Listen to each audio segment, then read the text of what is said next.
Сәлеметсіз бе, қадірлі көрермен? Менің каналыма қош келдіңіздер. Қазір күздің күні, күзде аяқталып баратыр. Қысқа жақындап қалды.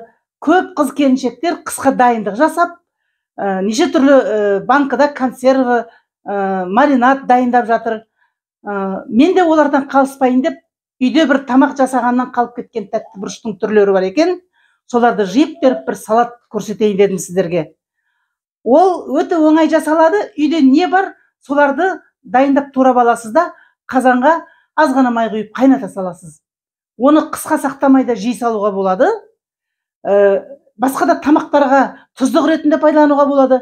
Немесе қыста жейміз. Қыста ол нәрсенің бәрі қымбаттап кетеді ғой. Сондықтан қыста жеу үшін банкілерге жауып, сақтап қойсаңыз да болады. Ол мынан дайын болған түрі мынандай. Мен осылай жасадым. Осындай 2 тарелка шықты. Ыстық күйінде жесе де болады, суық күйінде жесе де болады. Және ең маңыздысы, бұл салатта бізге керек дәрумендердің бәрі бар. Онда біз бастаймыз. Осы көріп отырғандарыңыздай, әртүрлі сорттарынан, әртүрлі сұрыптан болгар бұрышы қалып кеткен екен үйде.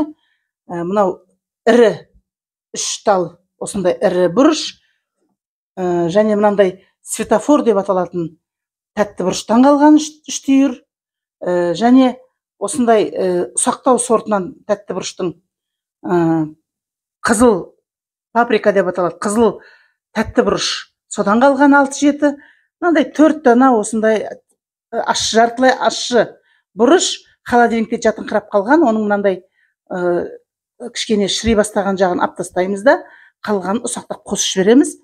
Осы тәтті бұрыштарымызға жартылай ащы бұрыш, тәтті бұрыш, және мынау светофор деп аталатын бұрышымыз, және мынау ласточка деп аталатын бұрышымыз. Соларға мен 2 бас пияз, 2 түйір сәбіз, және 6-7 чеснок. Бұл заттардың бәрін біз лағман пісіргенде қолданамыз. Енді лағман үшін бұл заттарға тағы да сельдерей және жандуыл ұсақтап турап қосып жіберсе, тіпті керемет болады. Онда біз қазір бастаймыз. Пияздан бастаймыз.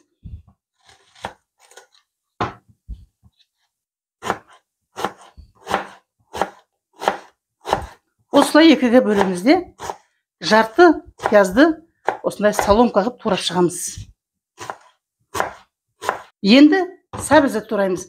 Сәбізді біз үккіштен өткізетін боламыз. Мынандай сары үккішім бар менің. Енді Корей халқының арнайы үккіші болса жақсы болар еді, бірақ мынау да жарай береді. Бізге қатты ұзын етудің керегі жоқ, сондықтан өздеріңізге қалай ыңғайлы, солай өткізсеңіздер болады. Міне, осындай етіп.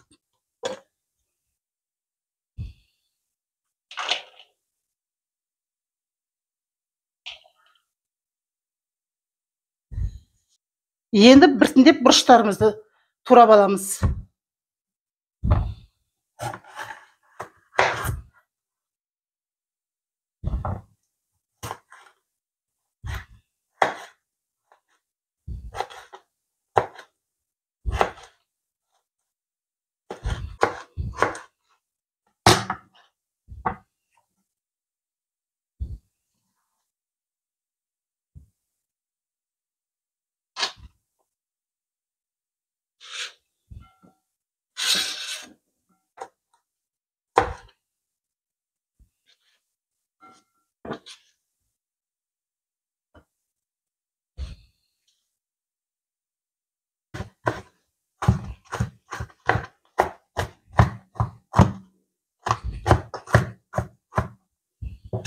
Міне,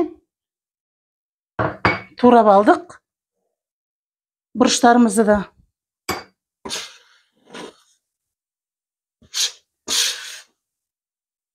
Міне, бұрыштарымыз түгел осы дыста. Мынау 2 сәбізіміз, пиязымыз 2 дана турап алдық. Чесноктарымызды ең артынан турап салып жібереміз. Енді дайындауға кірісеміз. Газдың үстіне табамызды қоямыз да, алдымен пияздан бастаймыз. Ол үшін сұйық майымыз керек. бір 150-200 миллилитрдей. Міне қазанымызға 150 миллилитр майымды құйдым. Дайын тұрған пиязымызды саламыз. Пиязды жақсылап жұмсарғанша қуырамыз. Міне пиязымыз қуырылып қалды, енді сәбізді саламыз.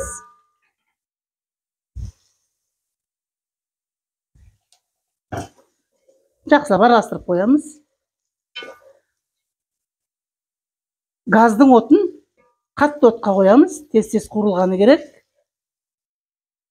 Егер қуыру барысында 150 миллилитр майымыз аздау көрінсе, тағы бір 50 миллилитр май, бір 2 қасық, 2 ас қасық тағы қосып жіберсек болады. Міне сәбізіміз де қуырылып қалды.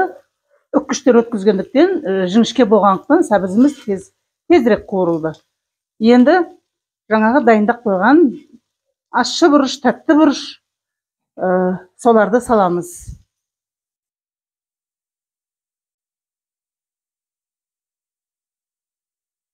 Жақсылап араластырып қоямыз.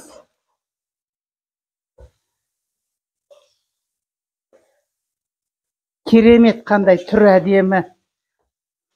Тәтті бұрыштарымыз, ащы бұрыштарымыз қуырыла бастағанда, аромат иісі бұдан да керемет болады.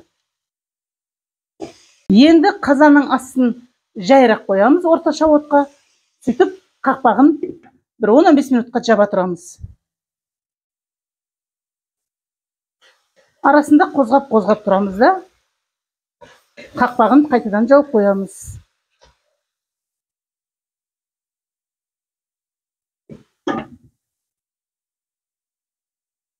Салатымыз дайын болуға жақын.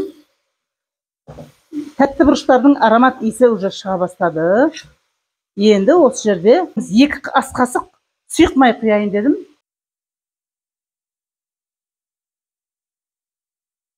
Себебі майдың молдау болғаны жақсы бұл салатымызға.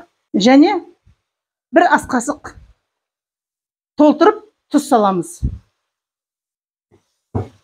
Дайындалу барысында қазір мұның тұзын көретін боламыз. Және дайын тұрған чесногымызды саламыз.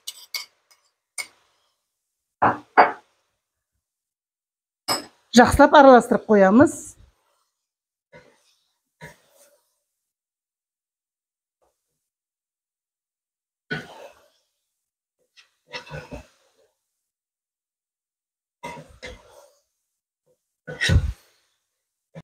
Бетін жауып тағы да 10-15 минут оттың үстінде ұстаймыз. Салатымыз дайын болып қалды. Көкөністеріміздің сөлі шығып, жаңа құйған 50 миллилитр сұйық майымыз как раз болды, жақсы болды. Қазір дәмін көретін боламыз. Тұзы жеткілікті ме екен, қандай екен деп. Міне, салатымыз дайын болды. Көкөністеріміздің бәрі жұмсарып, әдемі маймен араластып, астын өшіреміз де ыдысымызға саламыз.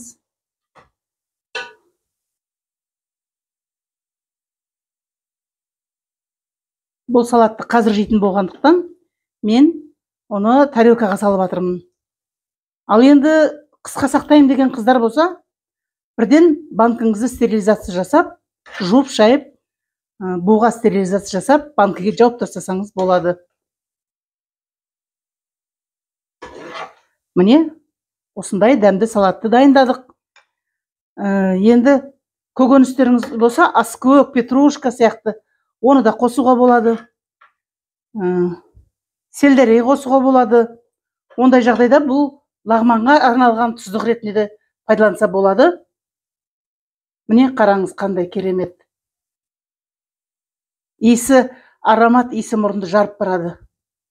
Осындай әртүрлі дастарханда түскі асқа, кешкі асқа қосымша ретінде осындай ыстық салат жасасаңыздар болады. Суыған күйінде де жақсы жеуге болады.